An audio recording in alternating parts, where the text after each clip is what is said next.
Hello दोस्तों, कैसे हैं आप सब। आशा करती हूँ कि आप सब अच्छे ही होंगे। आपका मेरे चैनल में बहुत बहुत स्वागत है। आज मैं एक और वीडियो लेके आई हूँ जो कि वट सावित्री पूजा की है, और आप थोड़ी बहुत फ़ोटो देख सकते हैं कि किस तरह से वट सावित्री पूजा किया है मैंने। तो सोचा मैं आपके साथ अपनी कुछ यादें शेयर करूँ। तो चलिए दिखाते हैं कि मैंने किस तरह से वट सावित्री का पूजा किया है।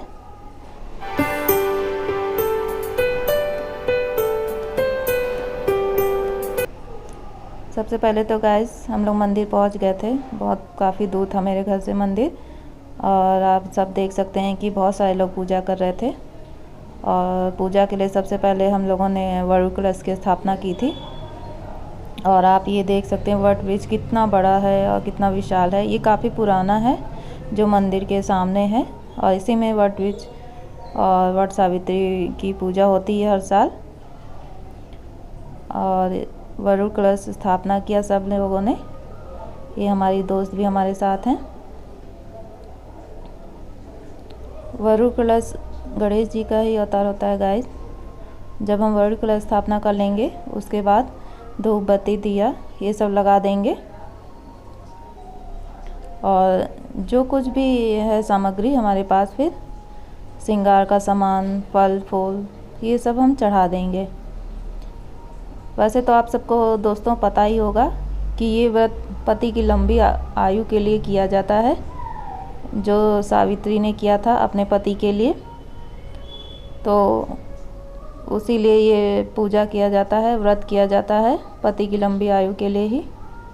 और इसकी पूजा अधिकतर दोपहर में की जाती है दोस्तों। आप 10 बजे से 12 बजे के बीच में कर सकते हैं।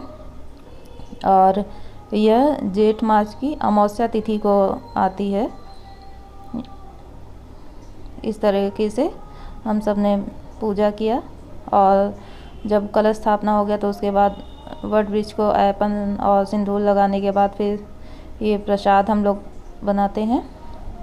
इसमें वट वृक्ष के जो पत्ते होते हैं वो 12 पत्ते हम लोग लेते हैं, और उसमें थोड़ी थोड़ी भीगी हुई चना की दाल और बतासे एक एक, और थोड़ा थोड़ा गुड़ रखा जाता है। और वैसे तो दोस्तों आप लोग अपने एरिया के हिसाब से कर सकते हैं पूजा, क्योंकि सभी लोगों के एरिया में अलग अलग तरीके से पूजा होती है। तो आपके यहाँ जैसा रिवाज हो उस तरीके से आप पूजा करें। और देखिए इस तरीके से सब प्रसाद सब लोगों ने लगा लिया है। इसमें वट वृक्ष के पत्तों का ही प्रयोग किया जाता है दोस्तों, और वट वृक्ष के पत्ते का ही श्रृंगार भी किया जाता है। आप अपने हाथ में, बाल में लगा सकते हैं। मैंने लगाया था तो शायद गिर गया है। इस तरीके से जब आप प्रसाद पूरा चढ़ा लिए, और आप देख सकते हैं सभी लोगों का प्रसाद बिल्कुल तैयार था। इसके बाद आप भगवान से प्रार्थना करेंगे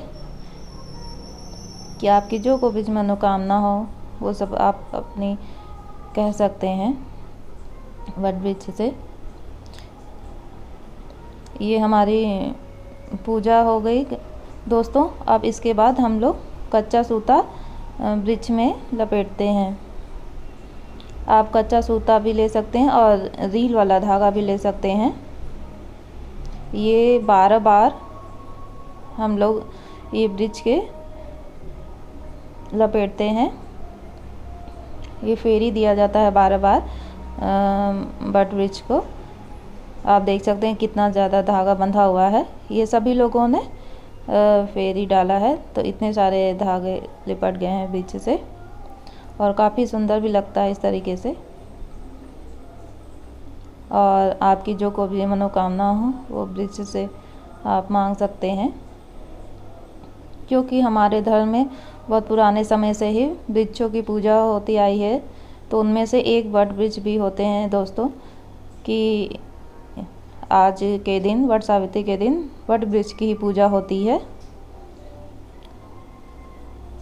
और इस तरीके से हम लोग 12 बार घूमते हैं, वट वृक्ष की परिक्रमा करते हैं दोस्तों। जब आप परिक्रमा कर लेते हैं तो जो धागा बचा रहे दोस्तों उसको उसी में खोस दिया जाता है, उसको तोड़ा नहीं जाता है। और जब आप परिक्रमा करने के बाद आप वहाँ पे पंडिताइन होती हैं तो आप उनसे कथा सुनिए। देखिए सब लोग जिनकी जिनकी पूजा ख़त्म हो गई थी वे सब लोग कथा सुन रहे थे, और जिनकी अभी पूजा नहीं ख़त्म हुई थी वो लोग अभी पूजा कर ही रहे थे। तो हमारी पूजा ख़त्म हो गई थी तो हम लोग कथा सुनने आ गए। इसमें सावित्री की कहानी सुनाई जाती है, किस तरीके से सावित्री ने अपने पति को यमराज से मांग लिया। आप सब लोग सावित्री की कहानी जानते ही होंगे दोस्तों, मुझे क्या बताना है। तो इस तरीके से सावित्री माता की कहानी सुनी जाती है ताकि हमारे पति देव की भी लंबी आयु रहे। आप देख सकते हैं सभी लोग कथा सुन रहे हैं और कुछ लोग पूजा भी कर रहे हैं। किसी भी पूजा में कथा का बहुत महत्व होता है दोस्तों। इसके बाद जब आप कथा सुन लेते हैं तो हवन किया जाता है। हवन भी पूजा का मेन पार्ट होता है दोस्तों। बिना हवन के कोई भी पूजा अधूरी रहती है। तो इसके बाद गाय की कंडी पे हम लोग हवन करते हैं। आप या नारियल की जट्टी पे भी कर सकते हैं हवन, उसको जला के। इस तरीके से आप हवन करिए। और जब दोस्तों आपका हवन पूरा हो जाए तो उसके बाद फिर आरती की जाती है भगवान की। आरती सबसे लास्ट में होता है। तो इस तरीके से हम लोग हवन किए, हमारी पूजा लगभग ख़त्म ही हो गई थी। और इसमें दोस्तों ये होता है कि आपको सुबह से पानी नहीं पीना रहता है। जब आप पूजा कर लेंगे उसके बाद ही आपको पानी पीना रहता है। जब हमारी पूजा ख़त्म हो जाएगी तब हम लोग यहीं पे शरबत भी पिएंगे और पानी पिएंगे। और इसके बाद पंडिताइन जी को हम लोग दान दक्षिणा दे देंगे। और पास ही में जो हमारा शंकर जी का मंदिर है वहाँ पे हम लोग गए, उनकी भी हम लोगों ने पूजा की और दिया बाती किया, क्योंकि शंकर जी का ही ये मंदिर था और उनके पूजा किए बिना कैसे हमारी पूजा पूरी हो सकती थी। तो हम लोगों ने इस तरीके से वहाँ पे भी पूजा किया। वैसे तो ये बड़ा सा मंदिर है और भी बहुत सारे देवी देवता हैं। तो हम लोगों ने शंकर जी की पूजा की और उसके बाद हम लोगों ने शरबत पिया और वहीं पे बैठ के शरबत पीते हैं मंदिर में ही, और पानी पिया, फिर घर को चले आए। और इस तरीके से कुछ फ़ोटो भी हम लोगों ने ली। और ये पूरा मेरा ग्रीन लुक था गाइस। कुछ थोड़ा बहुत हमने फ़ोटो भी खिंचवाए वहाँ पे, देख सकते हैं। ये मेरा पूरा लुक था दोस्तों। आपको ये वीडियो कैसी लगी दोस्तों? धन्यवाद।